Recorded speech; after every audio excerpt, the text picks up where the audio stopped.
आज हम लोग पढ़ेंगे हिस्ट्री, और हिस्ट्री में पढ़ेंगे मौर्य साम्राज्य। मौर्य साम्राज्य था, इनका शासनकाल 322 BC से लेकर 185 BC तक रहा था। जो चंद्रगुप्त मौर्य थे, इसके संस्थापक यानी फाउंडर चंद्रगुप्त मौर्य थे। इन्होंने नंद वंश के अंतिम शासक धनानंद की हत्या की थी। इनका शासनकाल 322 BC से लेकर 298 BC तक रहा था। चंद्रगुप्त मौर्य का माता मूर के नाम पर मौर्य वंश रखा गया था, जिसका संस्कृत में अर्थ होता है मौर्य। चंद्रगुप्त मौर्य को क्षत्रिय और शूद्र कहा गया। क्षत्रिय जैन ग्रंथों और बौद्ध ग्रंथों में बताया गया। शूद्र जो मुद्रा राक्षस जिसे विशाख दंत ने लिखी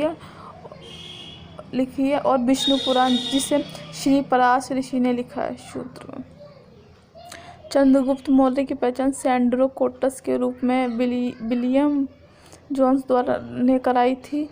इस चंद्रगुप्त मौर्य को ही सैंड्रो कोटस कहते हैं। ऑस्टिन द्वारा कहा गया है।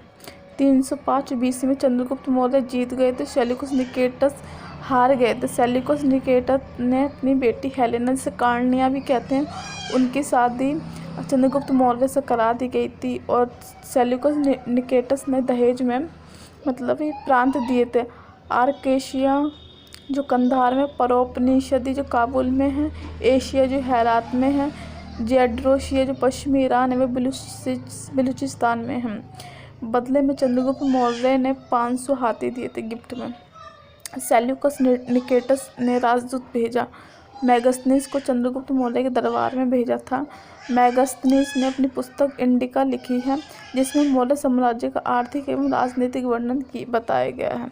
चंद्रगुप्त मौर्य की विजय, बंगाल विजय की जानकारी हमें महास्थान अभिलेख से मिलती है, जो हमें प्राप्त बोगरा जिले से हुए, जो बांग्लादेश में है।